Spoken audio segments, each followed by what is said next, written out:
So Harriet Tubman was a pretty big historical figure. She is actually going to be put on the $20 bill, I believe in the year 2020. She's a big deal. So when I saw a book discussing her, or rather using her as the protagonist, I was really interested. So I got an ARC, The Tubman Command by Elizabeth Cobbs. This was a book that I requested from Bookish First using my points in their point system. Elizabeth Cobbs is probably more well known for her book The Hamilton Affair, which I believe was a bestseller. This one caught my eye because it revolves around Harriet Tubman during her time as a spy for the Union Army in the Civil War. This is a time period that I don't think is brought up a lot, specifically in relation to her. Obviously, the American Civil War is brought up a lot, but I don't think a lot of people know a lot more about her outside of her work with the Underground Railroad. Now, going into this, I was a little bit nervous. I think I've mentioned it before, but I do have a degree in history, and I have seen a lot of very poor representations of Harriet Tubman, and really poor representations of historical figures in general. They tend to be very overly romanticized, especially historical figures of color. They tend to be polished up beyond what they would have been in that time period. For example, the language here is written essentially phonetically in the way they would have spoken back then. So it's the ain'ts, the yas, the sirs are S-U-H, like that kind of language that they would have used because they didn't have actual education at the time. At the time, it was illegal to educate slaves. So she and all of the other I believe it's mostly freed black characters with some slaves as characters as well, they'll speak in that way. And while it was a little iffy to read, it reminded me a little bit of when I first tried to read the Yorkshire dialogue in The Secret Garden. You can get used to it, you can move past it, and it actually, for me at least, it actually emphasized it and actually gave them a culture of their own, which I really loved.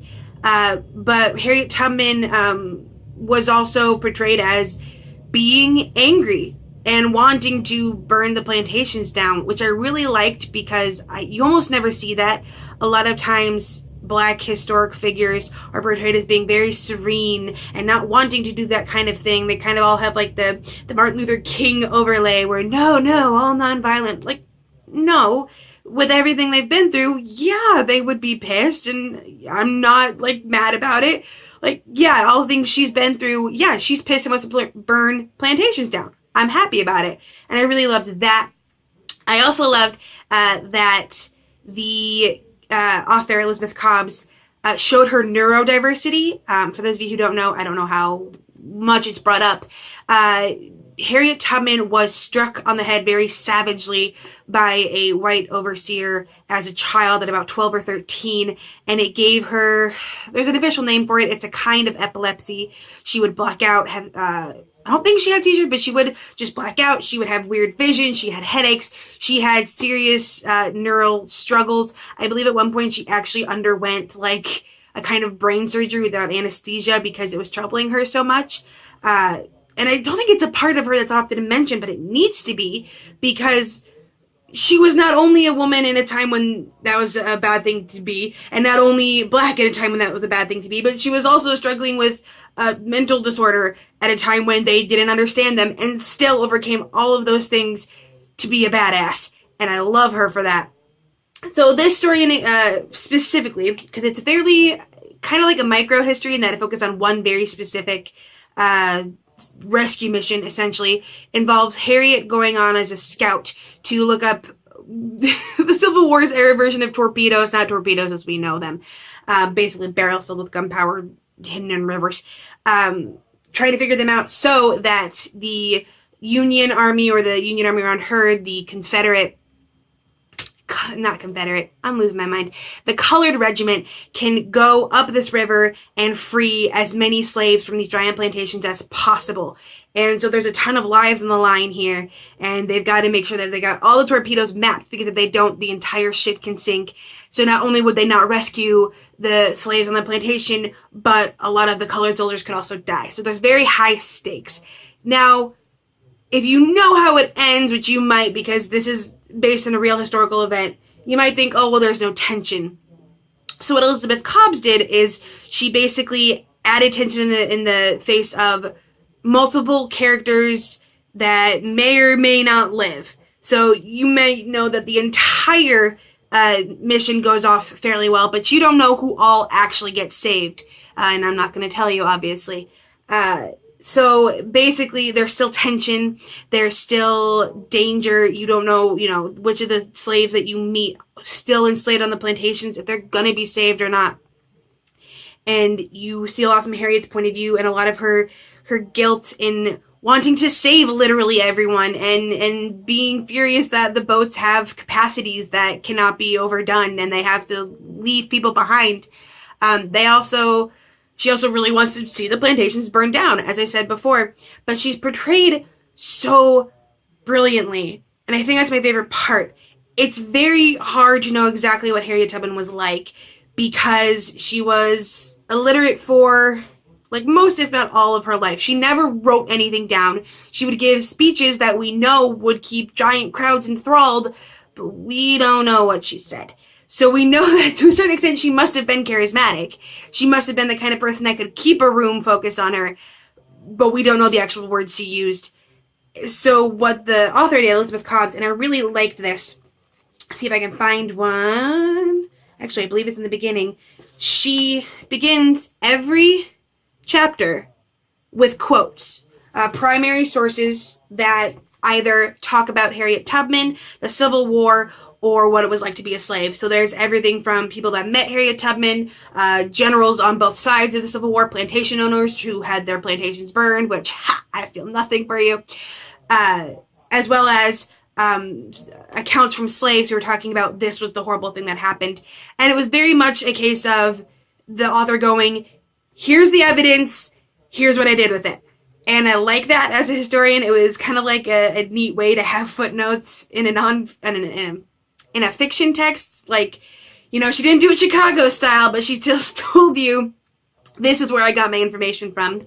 She also has in the back, she did a whole author's note, and I usually don't bother with author's notes a lot of the time. Most of the time, I'm so happy that I finished the book. I just want to be like, yay, close it and walk away. But I was really interested to see her thought process. And Elizabeth Cobbs talks about how I did this because of this. There was an account of this slave doing this. Therefore, I had, this was the inspiration for this character and that kind of stuff. And she actually goes like blow by blow with a lot of the major plot points where she got the inspiration from, what historical facts or historical accounts she used to inspire that, which I really loved. How do I say this?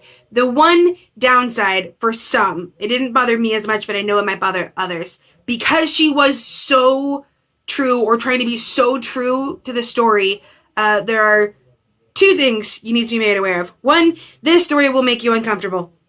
Very uncomfortable. She does not shy away from the struggles that the enslaved people faced. Like I mentioned before, she had accounts from freed slaves of what it was like, and she uses those accounts to show it in the story. So all manner of abuse and sexual assault, although the sexual assault is not stated, it's not shown graphically, but like you see a young girl getting led away by a white plantation owner, you know what's coming type of thing. So it's not a story that's going to make you feel all that good a lot of the time.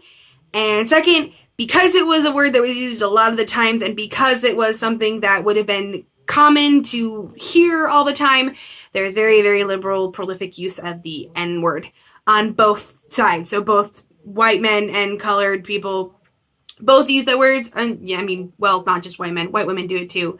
So very, very, very prolific use of the N-word. So if that makes you uncomfortable, you may need to be warned going into that. Now, I'm the kind of person where if it was necessary for the time, if it was something that happened during the time and you're trying to portray it as realistically as you can, I don't mind that. I'm not too upset by that, but if that's something that you just don't want to see on the page ever, this might not be the book for you. Another thing is that it is very true to history as much as she can make it, as much as she can get it. But because it doesn't hold your hand and explaining a lot of things. What I mean by that is you already need to know a lot of Civil War history to get a lot of the references. Like, if you don't know what happened at Harper's Ferry or John Brown or all that kind of stuff, you may be really confused. You don't need to know too much about Harriet Tubman's life specifically. More or less, it'll fill you in. And again, a lot of what we know about her life is really conjecture and secondhand account and that kind of stuff. So Elizabeth Cobbs kind of put together as best as she could using the information she had. But basically, you need to know a little bit of the Civil War, especially how much the North was struggling in the beginning of the Civil War. This mission was like a last-ditch effort trying to turn tides. You need to know a little bit about the Emancipation Proclamation, specifically that the Emancipation Proclamation, while we portray it today as being this, oh, he declared all slaves free and it was the end of slavery. No. Actually, Abraham Lincoln only declared slaves freed in the Confederate States. There was actually a state or two that was still in the Union that still had slavery that was allowed to continue with slavery, and that's brought up here. So I actually really like that. I like that they didn't romanticize the Emancipation Proclamation and how slaves are like, yeah, that's great that there's no slavery in the South, but we still got friends in the Union that are still in slavery. What the hell? So I like that. But like I said, it doesn't really hold your hand. In a lot of ways, you need to already have some level of understanding. I think, for the most part, if you grew up going to the American public school system, you should know enough from your social studies classes that it shouldn't be this big of a deal. However, if you are outside the United States and you want to read this, it may be trickier. And I don't know how big of an audience there would be outside the United States. I know Hamilton has a lot of a fan base outside of the US, so maybe this kind of thing will too. You may find yourself having to Google some things. But obviously, history degree, I loved it. I loved her overall passion for it. She even talks in the author's note about how she knew that she's a white woman, and there was a whole argument of, should it be a white woman writing this story? To which I say, ideally, if we could have gotten an African-American historian, that would have been awesome to do the writing. However, for me, in this instance, it matters a lot more that the author be historian to try to make it as accurate by professional standards as possible. Because the book like this can't really be own voices, because it would have had to been written by Harriet Tubman herself. So some may argue that this should have been written by a black woman, but I like that it was written by a female historian. I like that she took so much effort and put so much time and explained herself step by step with everything. When I got the arc, I actually also got like a little typed up letter from the author that was like, you can contact me with any questions here. And I really like that. She's holding herself very, very accountable and explaining things, and I love that. In general, I gave this book 5 stars. I loved it. It's not the book that's going to make you comfortable at all. It's going to make you think. It's going to make you dwell on a very, very horrible time in America's history, a very, very dark war in America's history. But Harriet Tubman as a person and as the main character of this book is someone you just want to root for from the get-go. You want this 5'0" woman to just kick ass, and she does. And it's just, reminds me of how much I loved her. Well, love her. She's the #1 person on my list of badass historical women. So, overall, if you love history, I would definitely read this. If you love neurodiverse main characters, read this. If you love African-American main characters, read this. Actually, African-American characters in general, most of the characters that get the most screen time, page time, whatever you want to call it, are other black scouts or colored soldiers or what have you. So this isn't a case of Harriet Tubman and a bunch of white dudes. Like, it's very, very heavy on African-American people, and I love that too. So, in general, this is a good book. I loved it. I think you will too. This is coming out in May. I want to say 21st, but I might have gotten that wrong. You know what? Right there. So, thank you so much for watching this.